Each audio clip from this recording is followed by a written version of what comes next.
1.5 minutes may not seem like much, right? Just 90 seconds enough time to make a coffee, recall an old memory, or hit subscribe on True Crime Syndicate. But imagine a family's entire world turning upside down in that fleeting moment. 18-year-old Kyle Faraja was thrilled about landing a new job at a local convenience store, yet tragically, what should have been a fresh start turned into a horrific end. Kyle's body was discovered brutally injured and engulfed in flames inside the very 7-Eleven he worked at. The case shook not only Kyle's family, but the entire Punta Gorda community, leaving everyone, police included, reeling with grief and confusion. The questions outweigh the answers, and it's hard not to wonder how such danger could lie just beneath the surface. Welcome to True Crime Syndicate, where we dive deep into shocking true crime stories. Hit that subscribe button to stay updated on all my future videos. Kyle Faraja was born on March 17, 1997 in Naples, Florida, and grew up in a warm blended family, close with both his step-siblings and his biological dad, Mark. Kyle loved the outdoors, riding bikes, and gaming. A devoted big brother, he was always looking out for his sister, Keston, especially when they'd go biking together. Despite enjoying life with his stepfamily, Kyle maintained a strong bond with his dad, often spending weekdays with him in Punta Gorda and weekends with his other family. Like most teens, he wanted to gain some independence, so in 2015, he started his first job at a local 7-Eleven, working the night shift. He hoped the experience would help him build confidence and manage his own income. It was perfect for Kyle, who could work in the quieter hours and gradually get accustomed to the working world, but on November 1st, 2015, things took a dark turn. Halloween had just ended, and Kyle reported for his late-night shift as usual. At 7:13 a.m., with just minutes left until a coworker was scheduled to join him, a passerby noticed smoke pouring out of the 7-Eleven. She quickly dialed 911, and as she got closer, she made a chilling discovery: a body lay inside. Emergency responders arrived and put out the fire, but what they found was horrifying. Kyle's body, lying near the counter, was badly burned, and there were signs of a brutal attack, with blood streaks leading up to him. This left the investigators confused. Their first thought was arson, but now this seemed even more sinister and disturbing. Someone had deliberately taken the life of a 7-Eleven worker and then set the place on fire. But remember the co-worker that was due to start her shift soon? Well, it turns out she was right outside the convenience store and about to go in when she saw the fire itself. Panicked, she immediately ran and rang Kyle, as she knew that he was the only one working at that time. Sadly, Kyle wasn't picking up the phone, and her fears turned into solid and inexplicable dread. The coworker also reached out to the investigators at the crime scene, and she broke down in tears, admitting that the burned body found inside 7-Eleven was likely that of 18-year-old Kyle Faraja. It's so devastating to think that Kyle had just started this new job. He was excited for this new change in his life, and now he was gone, and the way that he passed was just so insane and brutal. The detectives were now left with two daunting tasks. The first was to inform Kyle's family of his passing, and the second was to find out who was behind this heinous attack. News broke out immediately about the fire in 7-Eleven, and Kyle's parents were informed of their son's terrible and untimely passing. Everyone was crestfallen and horrified. Kyle's parents couldn't believe what they were hearing. Kyle had just walked out the door a few hours prior, and they were expecting him to come home the next day, but they were made aware of the harsh truth that their happy, cheerful, and adventurous Kyle was gone. Kyle's sister, Keston, was understandably inconsolable. Kyle was her savior, her protector, a brother who always looked out for his sister, and now he was so savagely taken away from her. It's so tragic and senseless. Crimes like these are always hard for the police too, because what looked like one thing quickly turned into something else, in a very sinister crime. Because this was no accidental fire, it was definitely a homicide, and now the investigators had to find out who did it. Kyle was an 18-year-old boy in high school. He didn't have any enemies or people who despised him. He was a helpful and caring person. So who did this to Kyle? Was there someone who loathed Kyle and wanted to lash out at him in the worst possible way? Was it a random fight at 7-Eleven that escalated badly? The detectives were left with a mountain of questions and no clues, so they had no choice but to start from ground zero, and that was to analyze the CCTV footage from the night before. In the meantime, the police also announced an $11,000 reward for any information or witnesses on the night of the crime and what could have happened to Kyle. The investigators wanted to see who was there on the night of the crime and if anyone was acting suspiciously, so the police started to ask around. They asked locals, other 7-Eleven employees, and even managers. They even reached out to people who visited the convenience store around the time of the crime. The detectives first reached out to the woman who made the 911 call. Her name was Chelsea, and interestingly, she left the scene shortly after calling the investigators, and this didn't sit right with the authorities, but Chelsea was soon crossed off the suspect list because her reasoning for leaving was valid. Chelsea, when being interviewed by the police, stated that she and her boyfriend went to buy some cigarettes from 7-Eleven, but before they could make it to the reception, they were horrified by the fire and the blood in front of them. The couple immediately ran out, and they called the police. Now, when Chelsea was asked why she left the scene, she said that she was genuinely afraid that the perpetrator might still be out there or that the fire would get out of control, so they fled for their safety. Even the investigators didn't buy this story at first, but they were convinced when Chelsea's boyfriend also corroborated the story. The detectives therefore concluded that the couple was telling the truth and there's no real reason for them to lie to save their skin, and who could blame them? A situation like this is terrifying. The police then turned their attention to the CCTV cameras, and they were relieved to find that some of them were still in working condition. As we all know that this is rarely ever the case, especially after a fire, but with a stroke of luck, 2 cameras in particular caught something very significant. See, the detectives analyzed the first camera, and even though the footage was very blurry, they could make out most of what was happening. At around 3:12 a.m., just a couple minutes before Kyle would be joined by his other coworker, the police saw Kyle walking down the aisle, seemingly looking at someone. Within a few seconds, a figure emerged from the third aisle, and a mysterious man was seen holding a gasoline can. His face was covered, and he had a hood over his head, so the investigators couldn't quite make out who it was. But what the detectives saw next was truly horrific. The masked man, while facing Kyle, pulled out a weapon and fired at Kyle at point-blank range. The man then fired again and poured gasoline all around the scene. The man was then seen grabbing a lighter from one of the display shelves, then set fire to the gasoline before running out of the door. It was so inhumane and brutal and seemingly unprovoked. The officers couldn't do anything but sit in horrific silence as they were trying to process what they had just witnessed. The police also would do the second camera, and luckily it was a much clearer recording with an audio recording attached to it. It showed that the mysterious man had walked into the store at 3:11 a.m. The man didn't converse with Kyle, and he was seen walking around. The only sound that was heard were the 2 shots that rang out into the night. After reviewing the footage again, the only noteworthy detail that stood out to investigators was that the man was walking with a limp the whole time that he was there. The second camera also gave a very clear picture of what the man and his general build looked like. Shockingly, the man was wearing latex gloves, and at one point the footage caught him taking one of the gloves off. The man was also wearing camo pants and carried a red gasoline can. According to the surveillance footage, the masked man was only in the store for less than 2 minutes, and he launched such a brutal attack on Kyle in that very short amount of time without so much as saying a single word to him. It's so hard to wrap your head around the fact that so much can change within a few short minutes. Regardless, the police finally had their suspect. They knew that the masked man was the person behind Kyle's brutal passing. But there was one problem.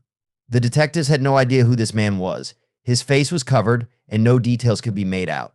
There was also no incriminating evidence, save a discarded and melted latex glove found near Kyle's body. So the investigators were left with no choice but to ask locals for more information about this man. During the investigation, though, there was a breakthrough. See, the manager of 7-Eleven, the same store where Kyle worked, reached out to the detectives with some information. It was a bizarre coincidence that the manager wanted the police to know about, which took place weeks before the tragic and sudden attack on Kyle. But she believed she may know who the criminal was. The 7-Eleven manager, Lori, remembered a very peculiar scene that occurred weeks before the heinous crime. She recalled a man walking into 7-Eleven to buy alcohol. Lori and Kyle were both there when the man approached the counter. At the register, Lori requested the man's ID that he only showed from his wallet. When she asked him to remove it from his wallet so that she could scan it, that was when the man lashed out at her. He refused to hand over his ID, and Chelsea therefore refused to serve him. The man seemingly got very violent, and he proceeded to threaten Chelsea with taking her job away and also asked for every employee's name working there before angrily walking out the door. Lori tried to note down the violent man's license plate to report him to the authorities, but when the man saw her doing that, he followed her back inside the store. Intimidation, aggression, and anger cleared his stride. He began to cause a scene, and it was getting very intense, and this was the moment when Kyle called 911, and the man noticed that. Before the investigators could arrive, though, the man zipped out of the parking lot, but Lori had successfully noted down the license plate number. When the man showed up again, Lori, as well as the investigators, thought that he was just an angry man flying off the handle. But a couple of weeks later, on September 15th, 2015, the same man came back in for some alcohol, and the employees refused to serve him for obvious reasons. The police were called again, and the man fled the scene once again. Now, hearing all of this, especially after the tragic and fatal attack on Kyle, the police finally decided to look into this mysterious and angry customer. The license plates were registered under the name of Michael Russo, a 28-year-old resident who actually lived quite close to the local 7-Eleven.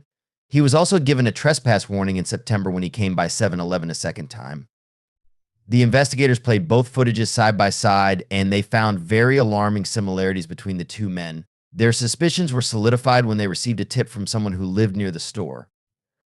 See, the footage and other details of the masked man were made public as to help solve Kyle's case quickly and efficiently. According to the man who gave the tip, his neighbor had the same limp in his step as the man in the CCTV footage. When the detectives looked further into the neighbor, it was found that he was none other than Michael Russo. With a solid suspect in sight, the only thing that was left to do was catch this Michael Russo guy. But it wasn't going to be easy, so the police spent months building a strong case against Michael to get a warrant. They even asked people around the area who Michael was. According to a lot of people, and even his neighbors, Michael was a loner and a callous man who was angry at the world. His mother, Maria, tragically ended her own life in 2011, and a year later, his father, Michael Russo, went on to do the same. Michael was a quiet guy who never went outside or interacted with anyone, but he had an extensive gun collection, and according to his neighbors, his favorite was a long-barreled revolver, which looked awfully similar to the one that was seen by investigators in the footage. Michael was also defined as a very violent man who would accuse anyone and everyone of bizarre and meaningless things, so the police had enough evidence to apply for a search warrant, and that's exactly what they did. Not long after this tip, the detectives paid Michael Russo a visit, and when his place was searched, the evidence they found was shocking. First of all, his house was littered with firearms of all kinds, and horrifically, all of them were loaded. The investigators also found a box of latex gloves that matched the lone glove that was found at the crime scene. Moreover, there was a lot of gasoline cans in Michael's garage, and get this, they were all the same as the ones seen in the footage by police. But there was one more thing the police found. Michael's car was also searched for any evidence, and even though there was nothing found that stood out to investigators, just as they were about to exit the car, something on the driver's side door handle caught their eye. It was a single, tiny speck of blood right by the door handle. The police took all of these things in as evidence, and after 5 long and grueling months, the police finally arrested Michael Russo on suspicion of ending Kyle's life on April 6th of 2016. Now, the investigators had only one thing to ask Michael, and that was why. Why did he attack Kyle? What was the motive? Michael and Kyle didn't even know each other, and apart from the unpleasant encounters at 7-Eleven, where the employees refused to serve him alcohol, there was no other reason for Michael to make Kyle go through such a painful ordeal. According to the police, Michael was resentful, and he had meticulously planned everything from the get-go, from the way the crime panned out to covering his tracks by covering his face and hands. He had intentions to kill, but it could have been anyone. And sadly, on November 1st, Kyle was just in the wrong place at the wrong time, and Michael made him, a young defenseless 18-year-old, his target of violence. Well, Michael was still the uncooperative man that he was known to be, and he refused to come out with any details as to why he did what he did. Infuriatingly, Michael also pleaded not guilty to the charges of second-degree homicide and first-degree arson, but he was due to await trial. On June 18th of 2017, nearly 2 years after the tragic passing of Kyle, Michael's trial was held. The prosecution was confident that the evidence against Michael, even though it was all circumstantial, was strong, and they would be able to get him to face the consequences for what he did to Kyle. Michael's defense, on the other hand, stressed that there was no physical evidence against Michael, and the absence of his DNA at the crime scene proved that he didn't commit the crime. But that isn't even true, and it was clear that Michael's team were grasping at straws. The jury deliberated, and Michael Russo was found guilty of all charges. On July 17th of 2017, almost a month after the trial, Michael was sentenced to life in prison for second-degree murder, along with an additional 30 years for first-degree arson. His attorneys did file a motion for a new trial, but there haven't been any developments in this regard as of present. It's safe to say that Michael will likely stay behind bars for the rest of his life. Kyle's funeral was held on November 15th of 2015, and he was laid to rest with hundreds of people in attendance. His family, friends, and neighbors all gathered around to say their final goodbyes to a funny and bright young man who had his whole life ahead of him. Kyle was a fan of old and vintage cars, and his casket was transported in his favorite Ford pickup truck. He was laid to rest in Charlotte Memorial Gardens in Punta Gorda, Florida. Kyle was a wonderful and helpful young man who didn't have a bad bone in his body. He was simply doing his job, a job that he was so excited about, and a monster with a grudge that led him to commit the unthinkable drove Kyle to his very tragic and sudden end without any reason. It seems very clear this man was simply disturbed. 6 weeks after Kyle's demise, the Charlotte community got together to remember Kyle in the best way. Sure, everyone was sad beyond imagination, and the Parisian family weren't anywhere near moving on with their lives after such a horrific change, but they wanted to remember Kyle the way that he would have wanted everyone to. The Punta Gorda and Port Charlotte community came together and celebrated Kyle's life with food, music, and showing their support for the grieving Parisian family. Blake Zinn, the owner of a local eatery, Porky's Roadhouse, arranged for food, manpower, and services for 8 music bands that played and entertained the community on a Sunday afternoon. A lot of donations were made at that time as well to help Kyle's grief-stricken family and to help find Kyle's killer should the investigation need additional funding or resources. Kyle Parisian was a happy and helpful young man who became a victim of violence and anger projected by someone who didn't even know him to begin with. Michael was a bitter and angry monster of a person who just wanted to inflict pain and violence on anyone that he could find. Sadly, Kyle was the innocent man who unknowingly crossed paths with someone who drove him straight into the hands of death. To think that such a simple, ordinary, and unremarkable evening could turn into this, it's beyond understanding. We can only hope that Kyle's family, including his parents and siblings, can hold on to the good and everlasting memories of Kyle and try to move on from this tragedy because neither Kyle nor his family deserved what they went through. Thank you guys for tuning in to another episode of True Crime Syndicate. But as always, if you enjoyed this video, check out this other interesting case I covered and don't forget to subscribe. It's totally free and keeps you up to date with all of my future videos. I'll catch you guys in the next one.